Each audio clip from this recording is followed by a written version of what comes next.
KPCC ಅಧ್ಯಕ್ಷ G ಪರಮೇಶ್ವರ್ಗೆ DCM ಸ್ಥಾನ ನೀಡುವಂತೆ ಒತ್ತಡ ಜಾಸ್ತಿ ಆಗ್ತಾ ಇದೆ. ಇಂದು ಬೆಂಗಳೂರಿನ ಕೆಪಿಸಿಸಿ ಕಚೇರಿಯಲ್ಲಿ ರಾಜೀವ್ ಗಾಂಧಿ ಅವರ 23ನೇ ಪುಣ್ಯತಿಥಿಯನ್ನು ಆಚರಿಸಲಾಯಿತು. ಈ ವೇಳೆ ಕೆಪಿಸಿಸಿ ಅಧ್ಯಕ್ಷ ಪರಮೇಶ್ವರ್ಗೆ ಡಿಸಿಎಂ ಸ್ಥಾನ ನೀಡುವಂತೆ ಕೆಪಿಸಿಸಿ ಕಚೇರಿಯ ಎದುರು ಕಾಂಗ್ರೆಸ್ ಕಾರ್ಯಕರ್ತರು ಪ್ರತಿಭಟನೆಯನ್ನು ನಡೆಸಿದರು. ಅಲ್ಲದೆ ಪರಮೇಶ್ವರ್ ಭೇಟಿಗೆ ಅವಕಾಶ ನೀಡುವಂತೆ ಕಾರ್ಯಕರ್ತರು ಪಟ್ಟು ಹಿಡಿದಿದ್ರು.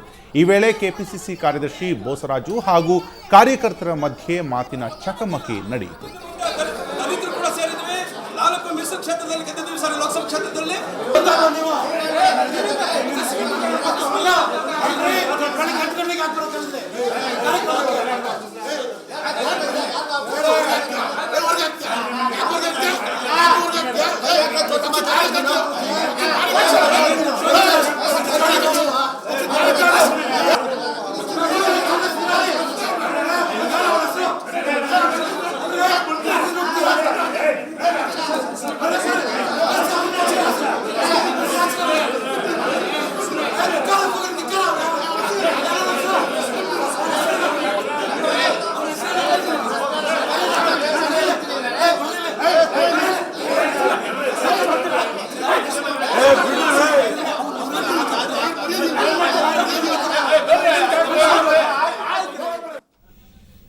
ಲೋಕಸಭೆ ಚುನಾವಣೆಯಲ್ಲಿ ಸೋಲುಂಡಿರುವ ಕಾಂಗ್ರೆಸ್ ಪರಾಮರ್ಶೆ ಸಭೆ ನಡೆಸಲಿದೆ. ಮೇ 28ರಂದು ಪರಾಮರ್ಶೆ ಸಭೆ ನಡೆಯಲಿದೆ ಅಂತ ಕೆಪಿಸಿಸಿ ಅಧ್ಯಕ್ಷ ಪರಮೇಶ್ವರ್ ಹೇಳಿದ್ದಾರೆ. ಸಭೆಯಲ್ಲಿ ಸಿಎಂ ಸೇರಿದಂತೆ ಎಲ್ಲ ಪದಾಧಿಕಾರಿಗಳು ಭಾಗವಹಿಸಲಿದ್ದಾರೆ. ಅಲ್ಲದೆ ಪಕ್ಷ ವಿರೋಧಿ ಚಟುವಟಿಕೆ ನಡೆಸಿದವರ ವಿರುದ್ಧ ಸಭೆಯಲ್ಲಿ ಕಠಿಣ ಕ್ರಮ ಕೈಗೊಳ್ಳುವುದಾಗಿ ಪರಮೇಶ್ವರ್ ತಿಳಿಸಿದ್ದಾರೆ. ಇದೇ ವೇಳೆ ಸಂಪುಟಕ್ಕೆ ಸೇರ್ಪಡೆಯ ವಿಚಾರ ಹೈಕಮಾಂಡ್ಗೆ ಬಿಟ್ಟಿದ್ದು ಅಂತ ಹೇಳಿದ್ದಾರೆ.